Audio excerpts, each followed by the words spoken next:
Hello everyone, welcome to our YouTube channel सर्वजीय सब। आज की इस वीडियो में हम लोग देखेंगे घटना चक्र का मॉडर्न हिस्ट्री। आज है हमारा देखो भारत छोड़ो आंदोलन टॉपिक। इसके बाद आधुनिक का भारत का विविध होगा। फिर उसके बाद एक टॉपिक और जो बुक वगैरह हो गए, साहित्यकार वगैरह हो गए, जो फेमस चीज़ें थी व्यक्ति, उनके बारे में देखेंगे। दो टॉपिक और बचा हुआ है, फिर हमारा मॉडर्न हिस्ट्री कंप्लीट, उधर हमारा एंशिएंट हिस्ट्री कंप्लीट हो चुका है। अब उसके बाद हम शुरू करेंगे दिल्ली सल्तनत और मेडोल हिस्ट्री। फिर जस्ट उसके बाद हम पॉलिटिकल साइंस देख ही रहे हैं, उसके जस्ट बाद हम तुरंत शुरू कर देंगे अपना जियोग्राफी। तो पहला हमारा जो क्वेश्चन है भारत छोड़ो आंदोलन से, भारत छोड़ो आंदोलन कब प्रारंभ हुआ? तो 9 अगस्त 1942 को। इसका पूरा डेट याद रखिएगा, 9 अगस्त 1942 को शुरू हुआ था। इसका राइट आंसर ऑप्शन ए है। अगला है हमारा बम्बई में कांग्रेस द्वारा भारत छोड़ो प्रस्ताव पास किया गया। कब किया गया था? देखिए टीचर में पूछा गया है। तो बम्बई में कब प्रस्ताव पारित किया गया था? तो 8 अगस्त 1942 को। 8 अगस्त 1942 को बम्बई में किया गया था। देखो थोड़े बहुत संशोधन के बाद 8 अगस्त 1942 को प्रस्ताव स्वीकार कर लिया गया था। ये बम्बई में किया गया था। ठीक। भारत छोड़ो आंदोलन प्रस्तावित पारित होने के बाद गांधी जी को कैद किया गया। कहाँ पे? आगा खान पैलेस में। आगा खान पैलेस में उनको क्या कहते हैं, कैद कर दिया गया था। भारत छोड़ो आंदोलन के दौरान महात्मा गांधी को कहाँ बंदी बनाया गया था? तो बम्बई में आगा खान पैलेस में। इसका राइट आंसर ऑप्शन ए है। 6 जुलाई 1942 को वर्धा में महात्मा गांधी ने कांग्रेस की कार्यकारी समिति में अपने भारत छोड़ो आंदोलन की चर्चा की। तब उस समिति के अध्यक्ष कौन थे? तो उस समिति के अध्यक्ष थे मौलाना अबुल कलाम आजाद जी। अगला हमारा क्वेश्चन है, भारत छोड़ो आंदोलन के दौरान बकरी का टापू में दखिल भारतीय आजाद दस्ता का गठन किया गया था। किसने किया था? इसको जयप्रकाश नारायण जी ने किया था। अगला है 1942 के आंदोलन में लोगों ने सियाराम सिंह की अगुवाई में कहाँ पर राष्ट्रीय सरकार की स्थापना की घोषणा की? तो इन्होंने ये किया था भागलपुर में। भागलपुर में। इसका राइट आंसर ऑप्शन बी है, भागलपुर में किया था। ये भी बिहार में टीचर में पूछ चुका 2023 में। अगला है 11 अगस्त 1942 को पटना शहर में भारत छोड़ो आंदोलन में का किन्होंने मार्गदर्शन किया? तो मार्गदर्शन किया था नगर के अधीनस्थ नागरिकों ने। इसका राइट आंसर ऑप्शन डी है। अगला क्वेश्चन है, भारत छोड़ो आंदोलन का नेतृत्व किया था बी आर अम्बेडकर, जवाहरलाल, महात्मा गांधी? किसी ने भी नहीं। इसका राइट आंसर ऑप्शन डी, इनमें से किसी ने भी नहीं। ये पहला ऐसा मतलब कि संघर्ष था, प्रथम मतलब कि आंदोलन था जो बिना लीडरशिप के हुआ था। बिना कोई लीडर था इसका, कोई सब अपने मतलब सारे लोग मिल के कर रहे थे अपना। करो या मरो का नारा आंदोलन के संबंध से है। तो करो या मरो का नारा दिया था किसने? महात्मा गांधी जी ने भारत छोड़ो आंदोलन के टाइम पे। करो या मरो का नारा किसने और कब दिया था? तो ये दिया था गांधी जी ने भारत छोड़ो आंदोलन के दौरान में। देख रहे हैं क्वेश्चन 2011 के बाद से ये पूछ लिया 2024 के इसमें प्री में 17 में। 8 अगस्त 1942 को भारतीय इतिहास महत्वपूर्ण है क्योंकि भारत छोड़ो प्रस्ताव के लिए मतलब लोग मान गए थे। भारत छोड़ो आंदोलन के समय इंग्लैंड के प्रधानमंत्री कौन थे? तो कौन था इस टाइम पे? चर्चिल था। 1942 में भारत छोड़ो आंदोलन में बिहार के नेताओं का महत्वपूर्ण योगदान रहा था। बिहार के कौन से प्रमुख नेता बिहार केसरी के नाम से जाने जाते थे और उन्होंने भारत छोड़ो आंदोलन में सक्रिय रूप से भाग लिया था? तो ये थे श्री कृष्ण सिंह जी। इसका राइट आंसर ऑप्शन सी है। भारत छोड़ो आंदोलन के दौरान खुफिया रेडियो किसने प्रारंभ किया था? खुफिया रेडियो उषा मेहता ने प्रारंभ किया था। इसका राइट आंसर है ऑप्शन हमारा ए। अगला हमारा जो क्वेश्चन है वो दिया है, भारत छोड़ो आंदोलन से उत्पन्न दंगे किस क्षेत्र में सबसे अधिक व्यापक रहे हैं? तो सबसे ज्यादा व्यापक जो थे वो बिहार में थे। ठीक है, उसके बाद हमारे संयुक्त प्रांत में थे। तो उसका राइट आंसर ऑप्शन हमारा डी होगा। अगला क्वेश्चन है, डॉक्टर राजेंद्र प्रसाद को 9 अगस्त 1942 को गिरफ्तार करके कहाँ भेजा गया था? तो बांकीपुर जेल में भेजा गया था। कहाँ पे? बांकीपुर जेल में। 7 दिसंबर 1942 को योगेंद्र शुक्ल कहाँ लाए गए? तो ये लाए गए पटना में। कहाँ पे? पटना। इसका राइट आंसर ऑप्शन सी है। 1942 ईस्वी को किस त्योहार के अवसर पर जयप्रकाश नारायण हजारीबाग जेल से निकल भागे थे? कब मतलब कौन सा फेस्टिवल था? दीपावली था, भाग गए। भारत छोड़ो आंदोलन के दौरान इनमें कौन से हजारीबाग जेल से फरार हुए थे? कौन थे? तो जयप्रकाश नारायण जी। तो इसका राइट आंसर ऑप्शन डी है। अगला हमारा जो क्वेश्चन है, 9 अगस्त 1942 को जिन दो नेताओं को हजारीबाग में गिरफ्तार किया गया वो कौन थे? नारायण सिंह और सुखलाल, रामनाथ सिंह और देवा, शिव कुमार और रामानंद। इसका राइट आंसर ऑप्शन हमारा डी है। इसका राइट आंसर ऑप्शन डी है। अगला क्वेश्चन, महात्मा गांधी तथा उनके सहयोगियों की 1942 में हुई धरपकड़ में बिहार से बहुत दंगे हुए। इसमें रेल सेवा पूर्ण रूप से ठप हो गई। उसमें अधिकतम प्रभावित जिला कौन सा था? तो पटना था। इसका राइट आंसर ऑप्शन सी है। जयप्रकाश नारायण को राष्ट्रीय स्तर के नेता की पहचान किस संदर्भ में मिली? तो भारत छोड़ो आंदोलन के टाइम पे। आजाद दस्ता बिहार में किस आंदोलन के दौरान सक्रिय हुआ? चंपारण सत्याग्रह, असहयोग आंदोलन, अगला है सविनय, फिर भारत छोड़ो आंदोलन, तो भारत छोड़ो आंदोलन के टाइम पे इसका राइट आंसर ऑप्शन डी है। नीचे दिए गए दो कथन और कारण दिए गए हैं। देखो पहले ये पूरा प्रॉपर पढ़ना है, फिर अगले में आंसर पढ़ना है। पहला है राष्ट्रीय स्वयं सेवक संघ 1942 के भारत छोड़ो आंदोलन से पृथक रहा। दूसरा, इसका विचार था कि इस आंदोलन से भारत की स्वतंत्रता देर में होगी। तो इसका ऑप्शन जो है पहला वाला जो है वो सत्य है और अगले आर वाला जो है वो असत्य है। जगत नारायण लाल को किस जेल में भेजा गया था? तो उनको बांकीपुर जेल में भेजा गया था। जयप्रकाश नारायण के सहयोगी थे, इनको भी पकड़ा गया था उसी टाइम पे। जगत नारायण लाल की पत्नी कौन थी? तो उनकी पत्नी श्रीमती राम प्यारी जी थी। अगला है बलदेव सहाय ने महाधिवक्ता के पद से त्यागपत्र कब दिया? तो 1942 में दिया। सच्चिदानंद सिन्हा किसके साथ जुड़े थे? भारत छोड़ो आंदोलन के साथ जुड़े थे। इसका राइट आंसर ऑप्शन ए है। भारत छोड़ो आंदोलन के दौरान बहुत से स्थानों पर राष्ट्रीय सरकारें स्थापित की गई। निम्नलिखित में कौन सा इसमें सुमेलित नहीं है? रहती सरकार हाँ यही वाला नहीं है। बाकी प्रति सरकार सतारा में, प्रजामंडल तालचंड में, जाति सरकार ये कहाँ था? तामलुक में, वो जो था उड़ीसा में था। अगला भी हमारा यहाँ से सुभाष चंद्र बोस और आज़ाद हिंद फौज शुरू होता है। फॉरवर्ड ब्लॉक की स्थापना किसने की थी? तो सुभाष चंद्र बोस जी ने की थी। अगला हमारा क्वेश्चन है सुभाष चंद्र बोस के नाम से पहले सम्मान सूचक नेताजी किस देश से में जोड़ा गया? तो ये जोड़ा गया जर्मनी के द्वारा। ठीक है।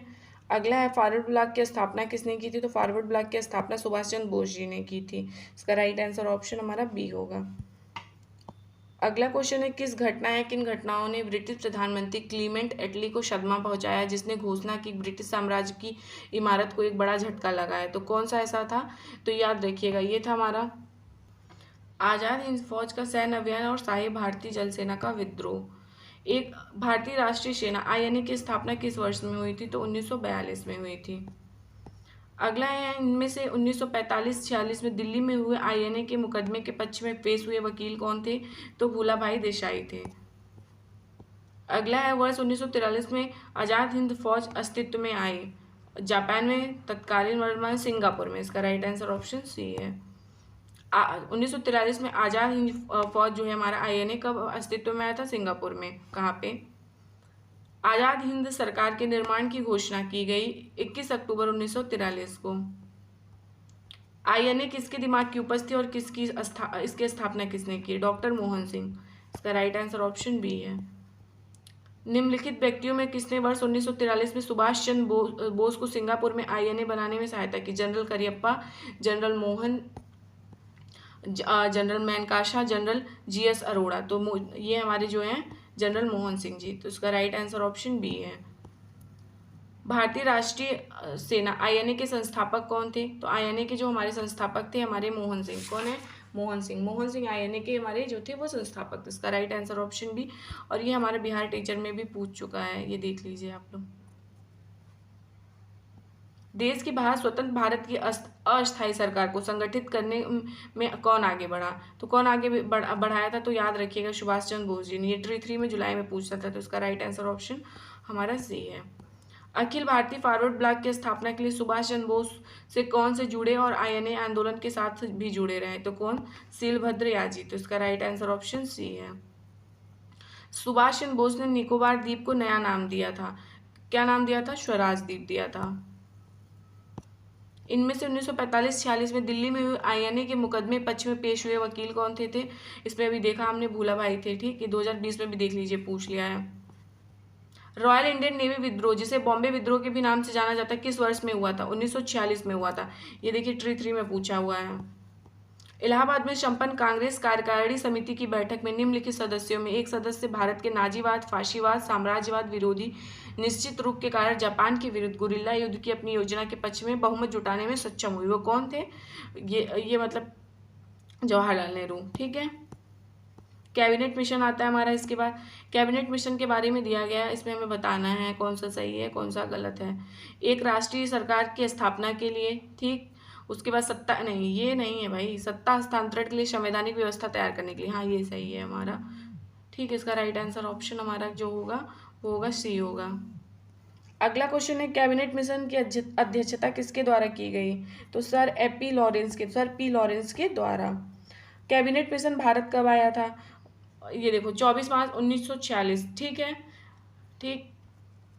इसमें तो कोई भी ऑप्शन नहीं है, तो इसका राइट आंसर होगा उपयुक्त में से कोई नहीं। इनमें कौन से 1946 में भारत द्वारा भेजे गए कैबिनेट मिशन का एक सदस्य नहीं था? देखो कौन कौन से इसमें से, सर स्टैनफोर्ड क्रिप्स थे, एवी अलेक्जेंडर था, लॉर्ड पैथिक लॉरेंस था, ये रैमजे मैकडोनाल्ड नहीं थे, रैमजे मैकडोनाल्ड नहीं थे। अगला, इनमें कौन कैबिनेट मिशन के सदस्य नहीं थे? तो सबसे पहले देखो पैथिक लॉरेंस थे, स्टैनफोर्ड क्रिप्स थे, एवी अलेक्जेंडर थे, ये बेवेल नहीं था। इसका राइट आंसर ऑप्शन बी है। इनमें कौन कैबिनेट मिशन के सदस्य नहीं थे? जे एंड्रयू नहीं थे। बाकी पी लॉरेंस थे, एवी अलेक्जेंडर भी हमने देख लिया कितने सारे लोग थे, सबका नाम भी याद हो गया। अगला, वह कौन सा कांग्रेस अध्यक्ष था जिसने क्रिप्स मिशन और लॉर्ड वेवेल दोनों से वार्ताएं की? अबुल कलाम आजाद जी। इसका राइट आंसर ऑप्शन ए है। अंतरिम सरकार का गठन, हम यहाँ से क्वेश्चंस देख लेते हैं। अंतरिम सरकार में वित्त मंत्री कौन थे? लियाकत अली खान जी। इसका राइट आंसर ऑप्शन ए है। हम बहुत बड़ी भूल करेंगे यदि हम बिहार की जनता और उनके मंत्रिमंडल की को लीग और नेताओं के हिंसक और असभ्य आक्रमणों के आगे आरक्षित छोड़ देंगे। वर्ष 1946 में ये किसने बात कही थी? तो सरदार पटेल जी ने। इसका राइट आंसर ऑप्शन डी है।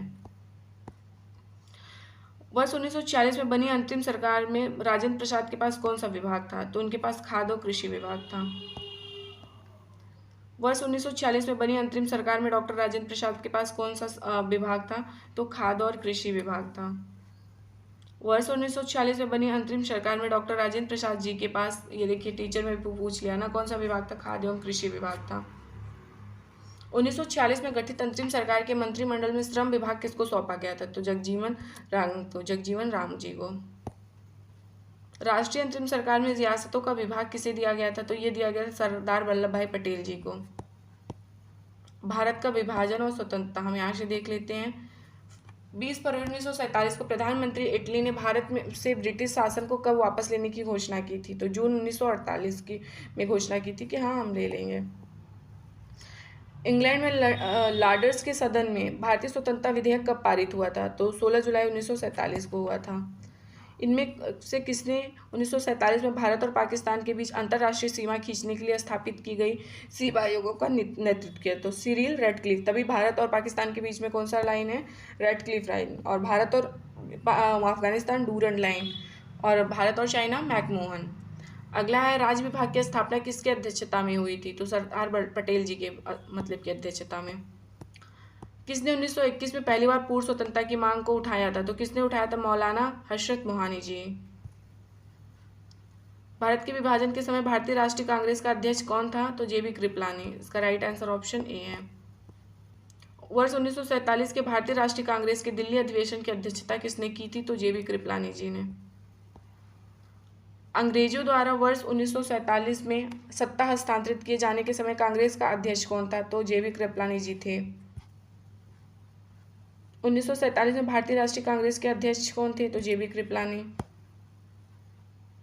अंग्रेजों द्वारा भारतीयों को 1947 में सत्ता हस्तांतरित किए जाने के समय कांग्रेस का अध्यक्ष कौन था या फिर कौन थे? जेबी कृपलानी जी। भारत की आज़ादी के समय ब्रिटेन में निम्नलिखित में पार्टी में कौन सी? कंजर्वेटिव पार्टी, लिबरल जो गठन पार्टी और लेबर पार्टी। तो उस टाइम पे लेबर पार्टी थी, याद रखिएगा। स्वतंत्र भारत का अंतिम गवर्नर किसको नियुक्त किया गया है? कौन थे? श्री राजगोपालाचारी। स्वतंत्र भारत के पहले भारतीय गवर्नर जनरल कौन थे? तो राजगोपालाचारी जी। तो ये हमारा टॉपिक खत्म होता है। कल से हमारा इंपॉर्टेंट टॉपिक होगा, तो प्लीज़ आप लोग वीडियो को लाइक करिएगा, चैनल को शेयर सब्सक्राइब। Thank you.